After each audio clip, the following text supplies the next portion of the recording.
Hello friends, welcome back to Gupta. हम लोग hacking को साइबर सिक्योरिटी सीरीज को आगे बढ़ाने में हम लोग tips of hacking process is the most video exam. इसमें मोस्टली 7 मार्क्स के क्वेश्चन ये स्टेप्स फॉर हैकिंग आता ही है। ठीक है, तो ये 7 मार्क्स के क्वेश्चन के लिए हमें 6 स्टेप्स याद रखने हैं। तो देखो, हैकिंग भी एक क्या है कि प्रोसीजरल प्रोसेस है। ये भी मतलब इस तरह से हैकिंग नहीं होता है, पूरे प्लानिंग के साथ होता है। लेकिन हम लोग क्या पढ़ रहे हैं, इथिकल हैकिंग। तो इथिकल हैकिंग के लिए ये हैकिंग प्रोसेस दिया हुआ है। ठीक है, तो इथिकल हैकिंग के लिए टोटल देर आर 6 स्टेप। रिकॉग्नाइजेशंस, ये थोड़ा सा टफ नेम है, इसे हमें याद करना है। Recognisations, scanning, gaining access, maintaining access, clearing tracks, reporting. तो आपको इसको एक्रोनिम्स करके भी याद कर सकते हैं, पॉइंट्स याद रहना इम्पोर्टेंट है। रिकॉग्नाइजेशंस मतलब होता है, आप इस तरह से एक्रोनिम्स बना के भी याद कर सकते हैं। Got match clearance for reporting.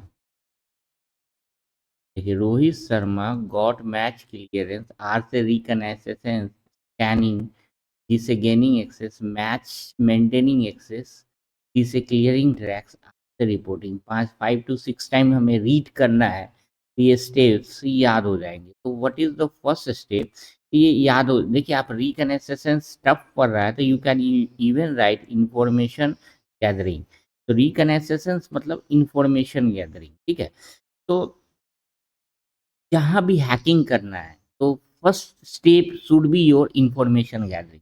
Information gathering can be two ways, active ways and passive ways. ठीक है, इंफॉर्मेशन गैदर गैदर करना, ऑब्वियसली ये कॉमन सेंस भी है कि जहाँ भी हमें हैकिंग करना है उसका whole information I should know. तो what is active information gathering? मतलब it involves direct interacting with the target system. ये क्लियर होना चाहिए। ये इट इन्वॉल्व्स मतलब हम डायरेक्टली टारगेट सिस्टम से कांटेक्ट करके इंफॉर्मेशन गैदर करते हैं। ठीक है, it can involve technique like port scanning, network mapping and vulnerability scanning. Port scanning कर वो मतलब अल्टीमेटली हमें क्या फाइंड आउट करना है? जो भी इथिकल हैकर होगा तो कोई भी सर्वर में वीकनेस फाइंड आउट करना है। Weakness means what, that is vulnerability. तो उसके लिए भी कुछ टूल्स आते हैं, जैसे निक्टो टूल है, एनमैप टूल है। इससे हम स्कैन करेंगे सर्वर को या सिस्टम को, उसमें हमें कहाँ कहाँ वीकनेस फाइंड आउट करेंगे और उससे फिर हम आगे रिमूव करेगा जो भी इथिकल हैकर होगा। तो ये भी लिखना, it can involve technique like port scanning, network mapping and vulnerability scanning. Tools क्या क्या हो गया, एनमैप एग्जांपल तो लिखना ही है, एनमैप एंड निक्टो।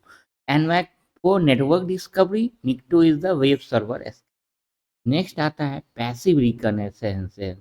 तो पैसिव मतलब पैसिव वेब से, मतलब डायरेक्टली नहीं होगा, as name suggest it involves ये indirectly interacting with the target system.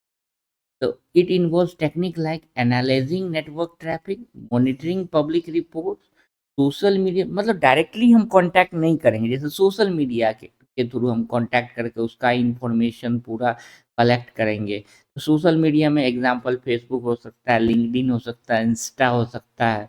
उसके पब्लिक रिकॉर्ड्स जितने हैं उसको एनालाइजिंग करेंगे, नेटवर्क ट्रैफिक करेंगे। तो टूल्स कैन बी यूज, एक शोडन नाम का टूल होता है जो search engine for internet connected device. तो ये शोडन नाम के टूल से हम पैसिव गैदरिंग कर सकते हैं। एक OSNIT भी आपके फ्रेमवर्क है, उसका भी हम यूज करके इंफॉर्मेशन गैदर कर।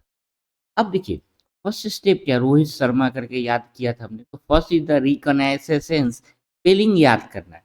S for scanning.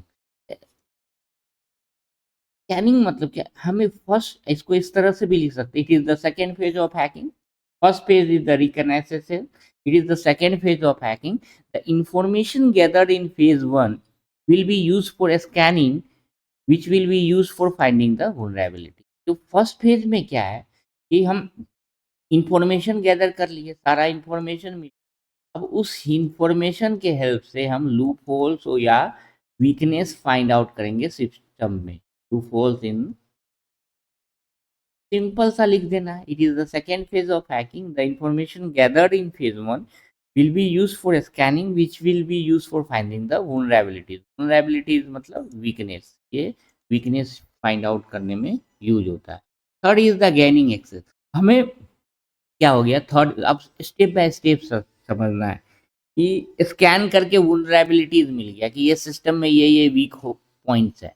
तो वीक पॉइंट्स हमें पता चल गया, तो अब हम उसमें एंटर होंगे। जो हैकर होगा वो क्या होगा, सिस्टम में एंटर होगा, ये सिस्टम है तो ये वीक पॉइंट है, तो hacker actual hacking takes place. Gaining access में यहाँ पे इस तरह से लिखना है, एक्चुअल हैकिंग यहाँ से स्टार्ट होता है।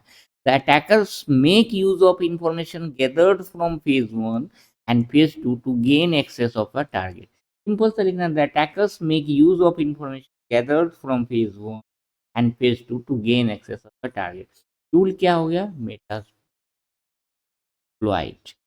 तो इस टूल के हेल्प से हम गेनिंग एक्सेस कर सकते हैं। फिर अब हमें एक्सेस मिल गया, हम हैकिंग स्टार्ट कर दिया, लेकिन इन फ्यूचर भी हमें उस सिस्टम में एक्सेस करना हो तो हैकर यहाँ तक भी, it is a process by which hacker can reenter. Maintaining access मतलब ये point import, reenter in the system in the future. Hacker can install backdoors. Backdoors हम लोग पढ़े ही थे, इसमें कुछ ऐसे इंस्टॉल करके हम बाद में कुछ एंट्री कर सकते हैं, सो दैट ही मे री एंटर इन द। तो एक बार एंट्री होगी तो इन फ्यूचर अगर एंट्री करना हो तो उसी को बोलते हैं maintaining access. Next is the clearing track. अब ये this process is unethical. Attacker will delete all log files, data and application. मतलब how he enters in the system, ये सारा जो अपना सबूत है, ट्रेसेस है, उसको वो क्या करेगा, अपने तरीके से डिलीट करेगा, उसी को बोलते हैं clearing track. This process is unethical. Attackers will delete all log file, data and application. And last is the reporting. अगर इथिकल हैकर है तो वो सारा हैकिंग प्रोसेस करके इसका एक डॉक्यूमेंट बनाएगा, and that document will be reported to the related company. जो या गवर्नमेंट कंपनी है तो गवर्नमेंट को रिपोर्ट करेगा कि ये लूप होल्स है सिस्टम में और इसको हम ऐसे रिमूव कर सकते हैं। अगर ये इथिकल हैकर नहीं होगा, यहाँ पे ही एंड हो जाएगा, क्योंकि नॉर्मल हैकर को don't need to file any report and submit to the company. तो होपफुली ये सारे पॉइंट्स 6 पॉइंट्स क्लियर हो गया हो। कोई भी डाउट हो तो kindly put in the comment section. This is a very important question for your final exam. Thank you.